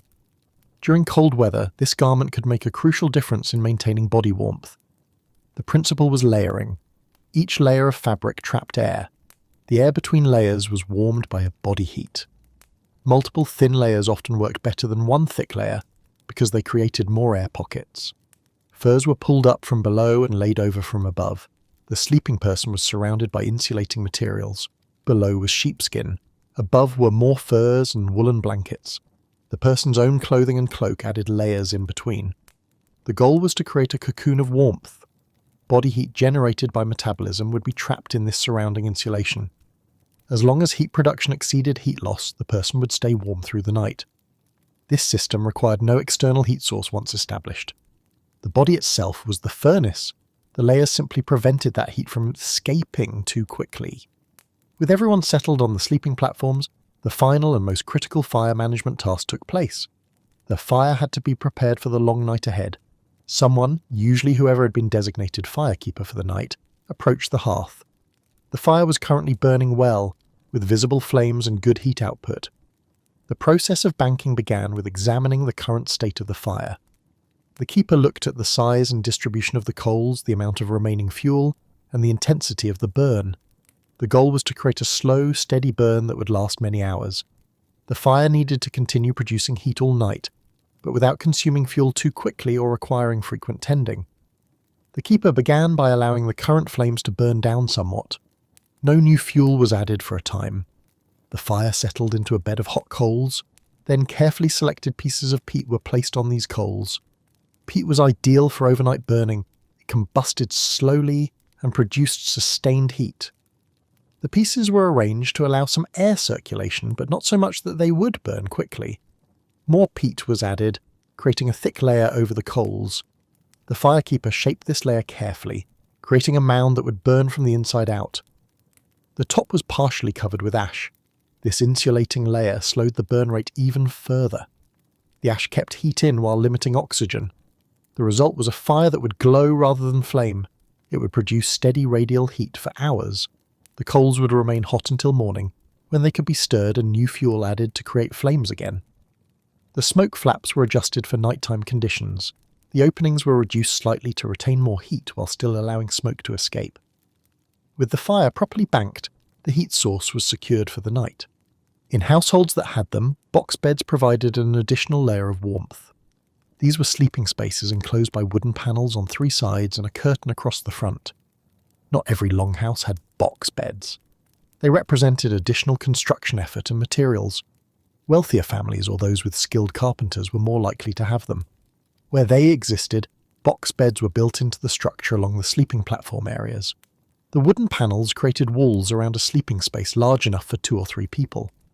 The front of the box bed had a curtain that could be closed. This was typically made of heavy wool fabric. When drawn, it sealed the sleeping space. The advantage of a box bed was the reduction in volume that needed to be heated. Instead of heating the entire longhouse, a person in a box bed only needed to warm the small enclosed space around them.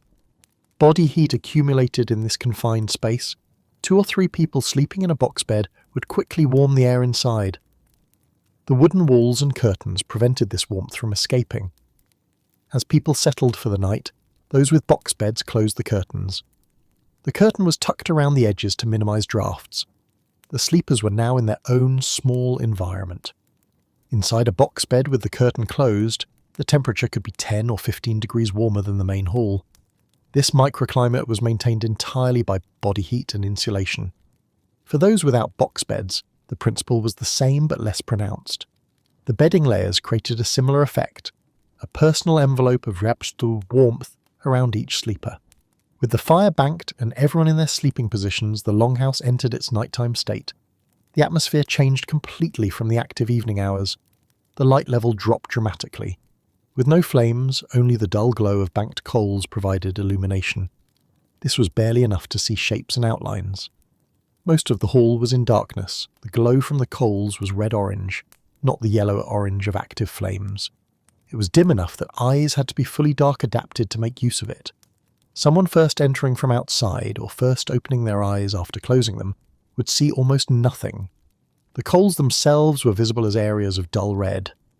The stones lining the hearth retained heat and were also slightly visible, darker red shapes in the blackness. The outline of the hearth could be discerned by someone looking directly at it. Beyond the immediate hearth area, darkness was nearly complete. The sleeping platforms were barely visible as darker masses against the walls. Individual people were not distinguishable, just an undifferentiated dark expanse where the household slept. The ceiling remained invisible. With no light reaching upward, the smoke-filled upper zone was completely black. The roof timbers could not be seen. The height and volume of the space was suggested only by the way sounds echoed slightly in the darkness above. The temperature began a slow decline. With the fire at low output, less heat was being generated. The thick walls prevented rapid heat loss, but gradually the interior would cool over the course of the night. The rate of cooling depended on multiple factors. Outside temperature made a difference. The colder it was outside, the faster heat leaked through the walls despite their thickness. Wind affected the rate. Strong winds increased heat loss around the door and through small gaps.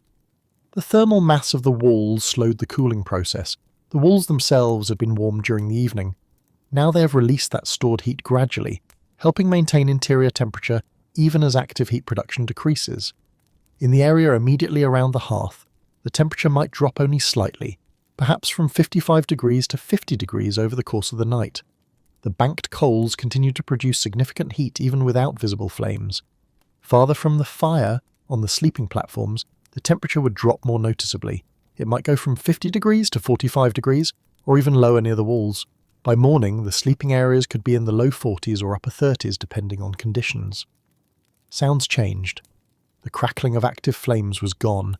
Occasional soft sounds came from the coals. Quiet pops as small pockets of gas escaped, nearly inaudible shifting as fuel pieces settled slightly. The breathing of sleeping people became audible. 10 or more people breathing created a noticeable sound, a rhythmic susurration that filled the darkness. The breathing was not synchronized, creating a complex pattern of overlapping inhalations and exhalations. Individual breaths were mostly quiet, but the cumulative effect was significant. In the still darkness, this collective breathing was one of the few sounds. It marked the space as inhabited, as a place of life rather than emptiness. Occasionally someone would shift positions slightly, creating a rustle of furs and blankets. Someone might cough or clear their throat. A child might murmur in sleep. These small sounds punctuated the steady rhythm of breathing.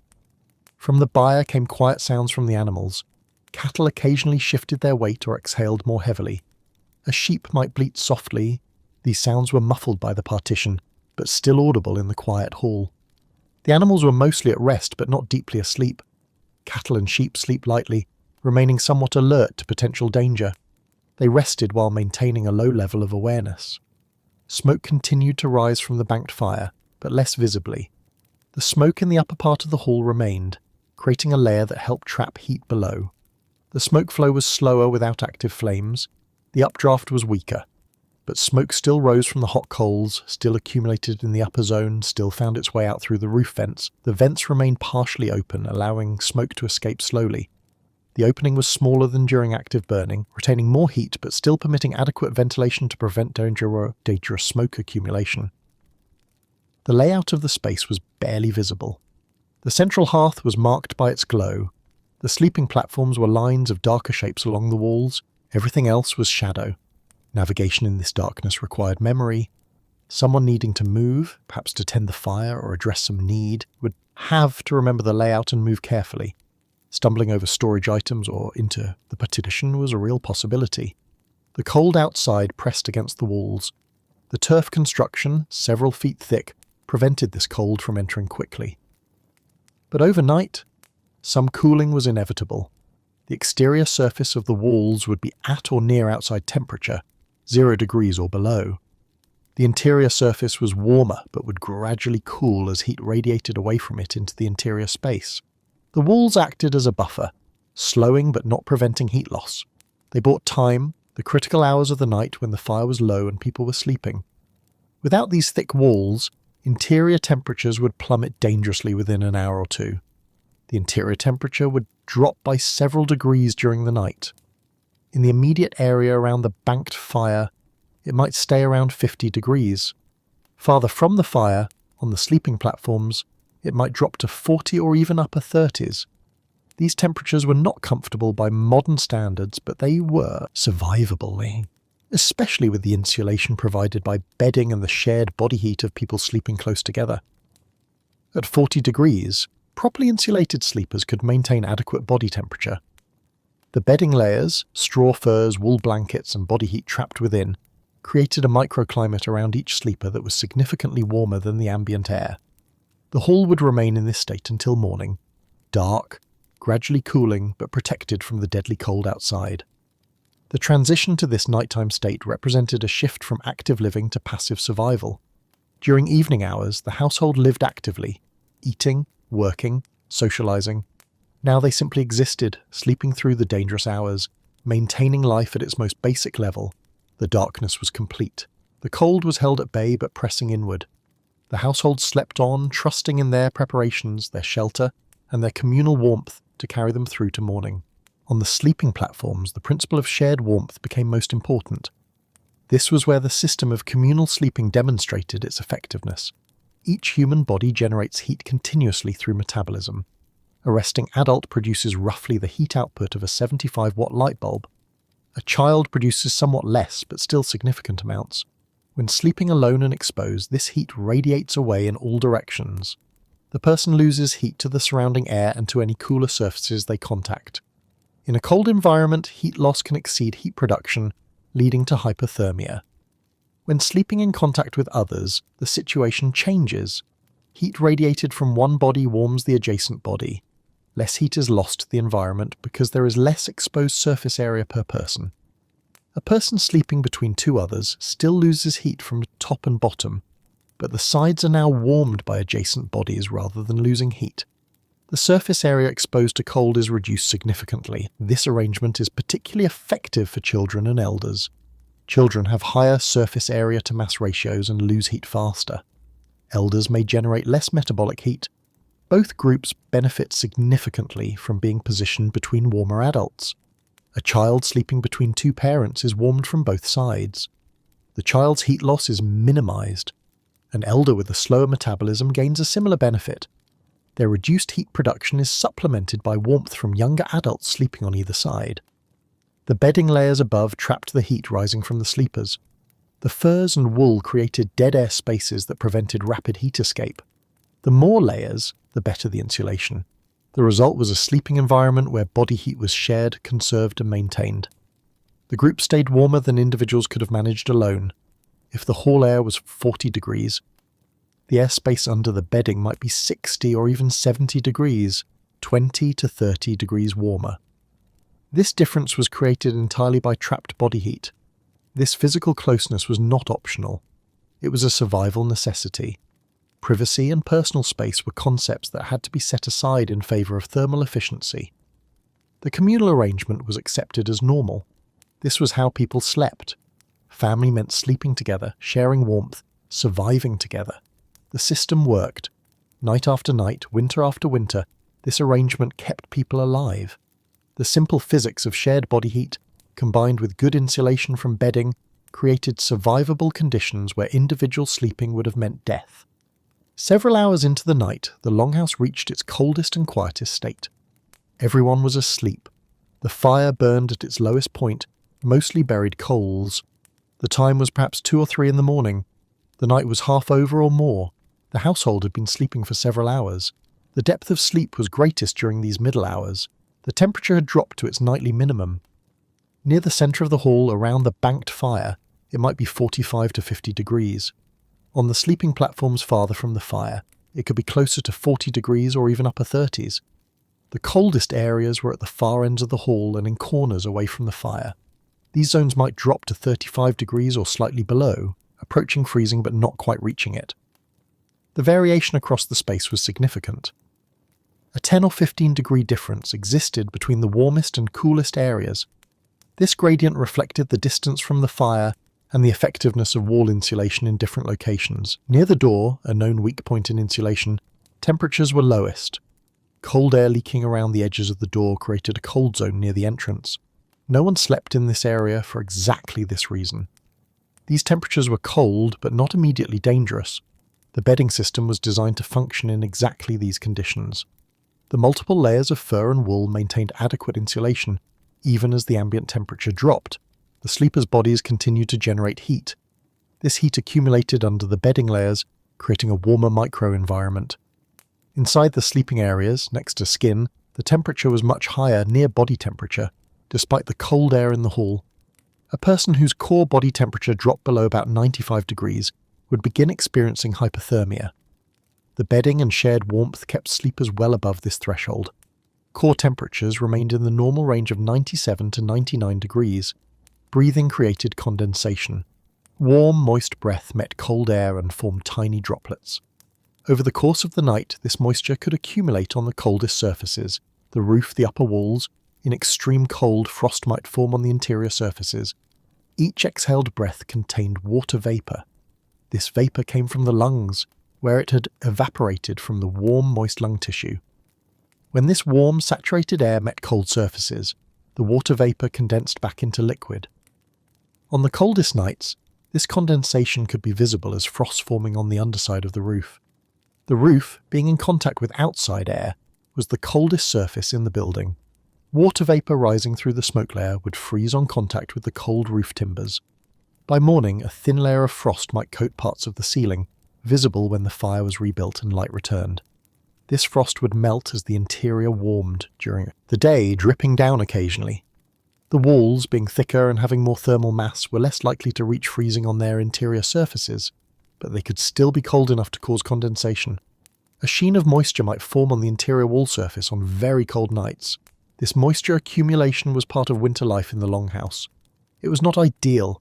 Excess moisture could damage stored materials and make the space feel damp, but it was unavoidable given the temperature differences and human respiration. The animals in the byre continued to provide background warmth. Their larger bodies generated more heat than humans. Even during the deep night, the cattle radiated significant thermal energy that helped keep the building above freezing. The 3 cows, even at rest, continued producing roughly 1,500 watts of heat each, about 4,500 BTUs per hour total. The sheep and goats added perhaps another 1,500 BTUs per hour. This steady heat output never stopped. The warmth from the animals flowed over the partition into the main hall. While the effect was most noticeable at the byre end of the building, the heat contributed to the overall thermal environment throughout the space. Without the animals, interior temperatures would be several degrees colder. That difference, perhaps 3 to 5 degrees, could be the margin between survivable and dangerous conditions. Occasionally, someone might stir, adjusting position or pulling coverings closer. But mostly the household slept on. The night was long and sleep was deep. Sleep movements were minimal. Shifting position required negotiating with adjacent sleepers. There was no room to move freely without disturbing others. Most people found a comfortable position and maintained it for extended periods. When someone did need to move, perhaps an arm had fallen asleep or a hip was uncomfortable from pressure against the hard platform, the movement was careful and gradual, a slow shift of weight, a gentle adjustment of position, pulling a fur higher over the shoulder. The person might half wake during this adjustment, conscious enough to move but not fully alert. Within moments, they would settle back into deeper sleep. Very occasionally, someone might wake more fully, perhaps a need to urinate or some discomfort that required addressing. Full waking in the cold darkness was unpleasant. The contrast between the warmth under the furs and the cold air was stark. If someone did need to get up for biological needs or to check the fire, they moved as quickly as possible. The cold motivated speed. They would complete whatever task required attention and return immediately to the warmth of the bedding. Outside, the temperature might be 0, 10 below 0, or even colder. Wind might be blowing, snow might be falling. But inside the thick-walled longhouse, the household was protected. The system was working. The contrast between inside and outside was what made survival possible. Outside was lethal. Extended exposure would kill within hours. Inside was cold but survivable, uncomfortable perhaps, but not immediately dangerous. The walls, the fire, the animals, the bedding, the shared warmth. All these elements together created conditions that allowed human life to continue through the deepest, coldest part of the night. This was the most vulnerable time. The fire was at its lowest. People were unconscious and unable to respond quickly to problems. If something went wrong, if the fire went out, if the temperature dropped too far, if someone became ill, the household was at risk. But night after night, the system proved reliable. The carefully banked coals retained enough heat to prevent temperatures from dropping to dangerous levels. The thick walls slowed heat loss enough that the interior remained survivable. The bedding and shared warmth kept people adequately insulated. The deep night passed slowly, hour after hour of darkness and cold. But the household slept on, protected by generations of refined survival knowledge, waiting for the dawn that would eventually come. Throughout the night, the livestock at the far end of the longhouse continued their contribution to the household's warmth. Their presence was constant and reliable. Cattle are large animals with high metabolic rates. A mature cow weighs around 1,000 pounds or more. To maintain body temperature and support such a large mass, the animal must generate significant metabolic heat continuously. The metabolic rate never stops. Even sleeping cattle produce heat constantly. The digestive process, which continues through the night as the animal processes hay consumed during the day, generates additional heat. A single cow produces roughly 1,500 to 2,000 watts of thermal energy, equivalent to running a space heater. This is not an analogy or approximation, but a real, measurable heat output that can be detected with instruments.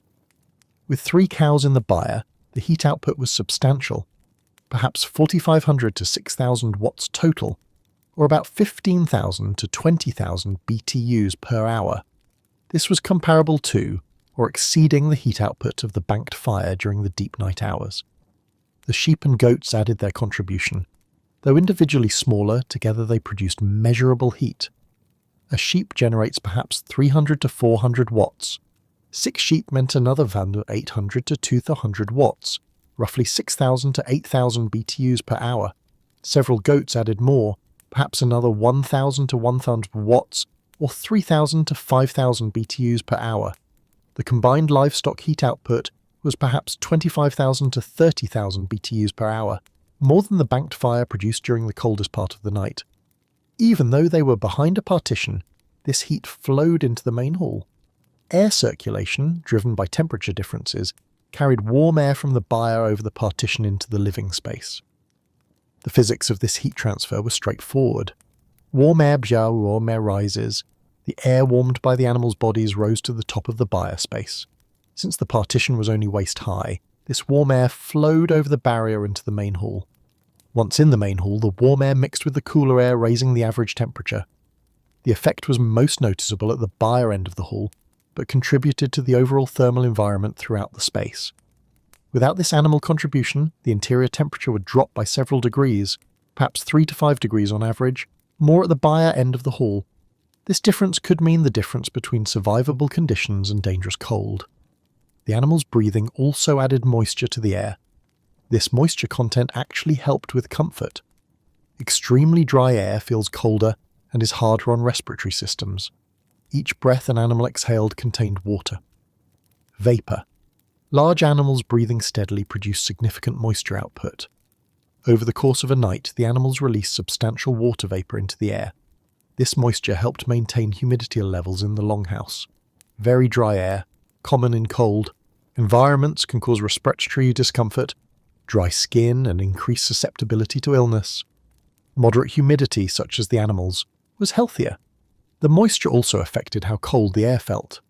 Dry air at 40 degrees feels colder than slightly humid air at the same temperature. The animals' contribution to humidity made the cold feel slightly less harsh. The animals themselves slept during most of the night. Cattle rest lying down, often chewing cud periodically. This is a normal part of bovine digestion, regurgitating partially digested plant matter, chewing it further and re-swallowing it. The cud chewing process continued through the night. It was nearly automatic. The animal could be in a restful state while still processing food. The digestive activity generated additional heat beyond just basal metabolism. Sheep and goats also sleep, though they remain somewhat alert. Their sleep is lighter than human sleep. They can rouse quickly if disturbed. This alertness is a survival trait, allowing them to respond to potential predators. During the night, the animals shifted position occasionally. A cow might stand, stretch, and lie down again in a slightly different position. Sheep moved from lying to standing and back. These movements were quiet but generated some sound. Their sleep patterns meant they continued generating heat while requiring no active care through the night. The family could sleep without needing to tend the animals. The animals' heat production was automatic and reliable. The partition between human and animal spaces prevented direct physical contact but allowed thermal exchange. The design was intentional, close enough for heat transfer, separate enough to maintain different functional spaces. Direct contact with large animals would be problematic. Cattle can move unpredictably, potentially injuring people. Animal waste would contaminate the human sleeping area. Disease transmission would be more likely. The partition prevented these problems while preserving the thermal benefits. The partition height, waist high, was optimal. Lower, and animals might push through or jump over. Higher and warm airflow would be restricted. The chosen height balanced containment with heat transfer. The visual separation also mattered psychologically. While people were accustomed to animal presence, completely sharing space would blur distinctions between human and animal domains. The partition maintained appropriate boundaries. In the morning, the animals would need attention, feeding, milking the cows, checking health, but through the night they simply existed, living furnaces that asked nothing of the sleeping household while providing continuous warmth. This symbiotic relationship was repeated in countless longhouses across Scandinavia. It represented elegant problem-solving, meeting multiple needs with a single solution. The animals needed shelter from the deadly cold, the humans needed supplemental heat, bringing them together solved both problems. The arrangement also demonstrated deep understanding of thermodynamics, though not expressed in those terms. The Vikings recognized empirically that large animals generated substantial heat, and that this heat could be captured and used. The longhouse design, with its integrated byre and low partition, showed that this principle had been refined over generations. This integration of human and animal spaces under one roof was characteristic of Northern European cold climate architecture. Similar arrangements existed in other cultures facing similar challenges. The principle was universal: make use of every available heat source. As the night progressed toward dawn, the animals continued their steady heat output. When morning came and the fire was rebuilt, the animals' contribution would become less critical. But through the coldest hours, when the fire was lowest and people were most vulnerable, the livestock provided a thermal foundation that supported survival. In the hours before dawn, the night reached its coldest point. This was typically between 4 and 6 in the morning, when the banked fire had burned lowest and outdoor temperatures hit their minimum. The interior temperature would be at or near its lowest. If the hall had been 45 degrees earlier, it might now be 40 or even 38 degrees in areas farthest from the fire. The bedding system had to work the hardest during these hours. The insulation provided by furs and wool was now critical. Without these layers, the sleeping household would be in danger of hypothermia. Body heat production slowed during sleep. Metabolism decreased. People generate less heat when resting than when active. This made the pre-dawn hours the most vulnerable time. The shared sleeping arrangement became most important now.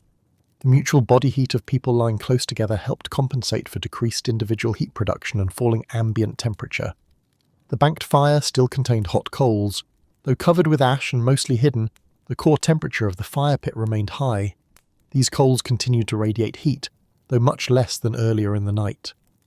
If someone woke during these hours, they would feel the cold immediately. Any part of the body outside the bedding coverings would chill quickly. This encouraged staying under the furs and remaining still. Usually, though, people slept through these coldest hours. The body's natural sleep cycle was deep during this period. Waking tended to happen later, as dawn approached and the household needed to return to activity. The pre-dawn cold was temporary. Within an hour or two, someone would wake and tend the fire.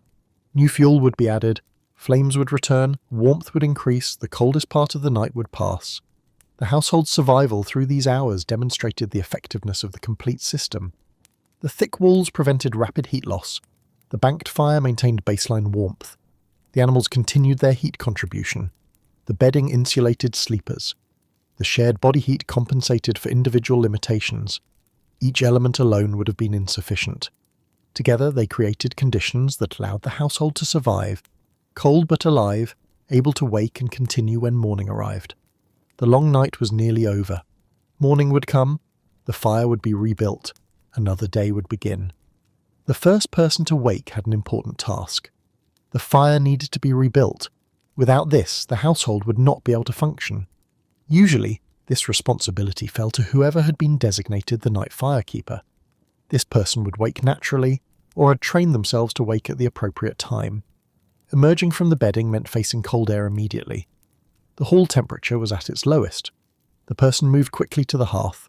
The banked fire still contained embers. This was critical.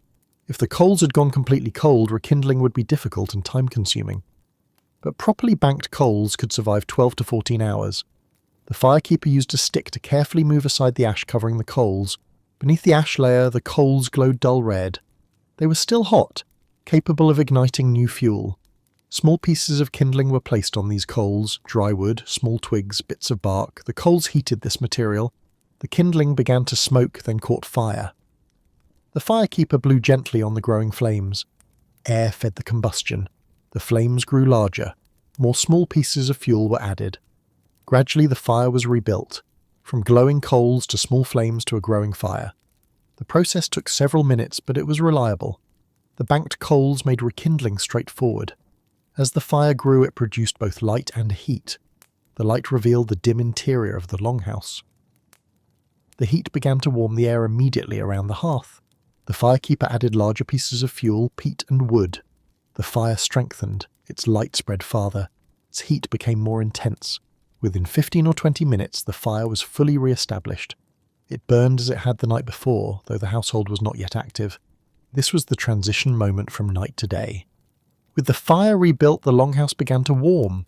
This was a gradual process, not immediate. The cold air took time to heat. Heat radiated from the hearth in all directions. The air directly around the fire warmed first. Warmer air, being less dense, rose. This created circulation patterns in the hall. The smoke that had settled during the night began moving again. As the fire produced more heat, updrafts formed. Smoke was drawn toward the roof vents more actively. The temperature near the hearth increased noticeably within minutes. Farther from the fire, change was slower. The sleeping platform areas would take longer to warm. The thick walls played a role in this warming process. They had stayed relatively warm through the night, warmer than outside, but cooler than they had been in the evening. Now they began absorbing heat from the air, which slowed the warming but would later help maintain the temperature. The animals in the byre stirred. Morning meant feeding time would come soon. Their movements and sounds increased as they sensed the household waking. Other people began to emerge from sleep. The growing light from the fire, The sounds of movement and the gradual warming all signalled that night was ending. People remained under their bedding for a while. Emerging into the still cool air was uncomfortable. They waited until the fire had raised the temperature enough to make getting up tolerable. The firekeeper continued adding fuel. The fire grew larger and hotter. Its light now illuminated most of the central hall clearly. The long night was officially over. As the fire burned stronger and the hall warmed, more family members woke and began moving. This was a gradual process, not everyone rising at once. The first to emerge from the bedding were usually the adults who had specific morning tasks. Someone needed to tend the animals, someone needed to prepare the morning meal. Work had to begin. People sat up on the sleeping platforms still wrapped in furs and blankets. They stayed covered while adjusting to being awake. The air was still cold enough that exposed skin felt uncomfortable. Children woke more slowly. They had slept deeply through the cold pre-dawn hours, insulated between adults. Now they stirred, reluctant to leave the warmth of the bedding. The morning routine involved getting dressed for the day's activities. This meant adding outer layers over the undergarments that had been worn for sleeping. Wool tunics, wool pants, and leather boots. All were put on while still on the sleeping platform. Once dressed, people climbed down from the platforms and moved toward the fire. The warmth near the hearth made the transition from sleep to activity easier. The animals called for attention. Their sounds were more insistent now. Someone moved to the partition with hay. Morning feeding began. The sleeping platform areas were left as they were for now. The bedding would be rearranged later in the day. For now, the focus was on warming up and beginning daily tasks. People gathered near the fire, extending hands toward the heat. The cold of the night was still in their bodies. The fire's warmth was welcome and necessary. Gradually, the household came to full activity. The long night had passed. Another day of winter had begun. The cycle would repeat when darkness returned. The survival of this household through the winter night demonstrated a system that functioned reliably. Multiple elements worked together to maintain survivable conditions. The longhouse structure provided the primary defense. The thick turf walls, 3 feet or more of compacted earth, created substantial insulation. This prevented the deadly outdoor cold from penetrating rapidly into the living space. The curved walls bore the weight of accumulated snow without collapsing. The snow itself added another layer of insulation on the roof, helping trap heat inside. The central hearth design was efficient. Positioned in the middle of the space, it distributed heat evenly to both sides. The radiant heat reached the sleeping platforms along both walls. The fire management system worked effectively. The banked coals survived the night, making rekindling straightforward. The slow burn of peat provided steady overnight heat without requiring constant attention. The livestock contribution was measurable. The animal's body heat raised the ambient temperature by several degrees. This supplemental warmth reduced the burden on the fire and made the overall temperature more survivable. The bedding arrangement was well designed. Multiple layers of fur and wool trapped body heat. The raised platforms kept sleepers out of the coldest floor-level air. The communal sleeping arrangement was thermally efficient. Shared body heat meant each person stayed warmer than they could have alone. Children and elders particularly benefited from this arrangement. The evening meal provided internal fuel. The high-calorie, high-fat food generated metabolic heat that lasted through the early night hours, when it was most needed. Each element alone would have been insufficient. Together they created a complete system. The thick walls without the fire would still be too cold. The fire without the walls would waste heat. The bedding without shared body heat would be less effective. This integrated approach characterized Viking winter survival. Nothing was left to chance. Every aspect of shelter, heating, and sleeping arrangements had been refined over generations to create a reliable system. The household had survived another night. In the morning they were cold but alive, able to continue their winter existence until spring. As morning arrived in the Longhouse, another winter night had passed. The family had survived the cold and darkness once again. The methods they used were practical, developed over many generations. The thick-walled longhouse, the central fire, the animal heat, the layered bedding, and the shared sleeping. All these elements worked together. No single element provided complete protection. The system required all parts to function together. This approach to winter survival was repeated in households across Scandinavia. The specific details varied. Some homes were larger, some had more livestock, Some used more wood than peat, but the principles remained consistent. Insulation, controlled fire, shared warmth, and systematic routines allowed people to endure months of cold and darkness. The knowledge required to maintain these systems was passed down within families. Children learned by watching and participating. They absorbed the patterns of fire tending, bedding arrangement, and resource management. By the time they established their own households, they carried this accumulated wisdom. The archaeological evidence confirms these practices. Excavated longhouse sites show the stone-lined hearths, the thick turf walls, and the raised sleeping platforms. Preserved textile fragments reveal the heavy wool blankets and clothing. The remains tell the same story as the historical accounts. The Norse people did not merely survive winter, they maintained their communities, their culture, and their way of life through conditions that would have been lethal without their systematic approach to shelter and warmth. As you settle towards sleep tonight, in your own warm space, you might notice the echoes of these ancient solutions. The layered blankets that trap your body heat, the enclosed space that holds warmth, the simple fact that shelter and insulation allow humans to rest comfortably even when the world outside is cold. The fire in the Viking longhouse has long since gone out, but the knowledge of how they kept that fire burning, how they arranged their homes and their lives to survive the northern winter, remains.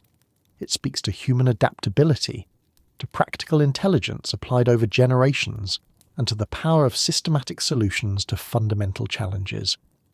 The long winter night passes, morning comes, the cycle continues.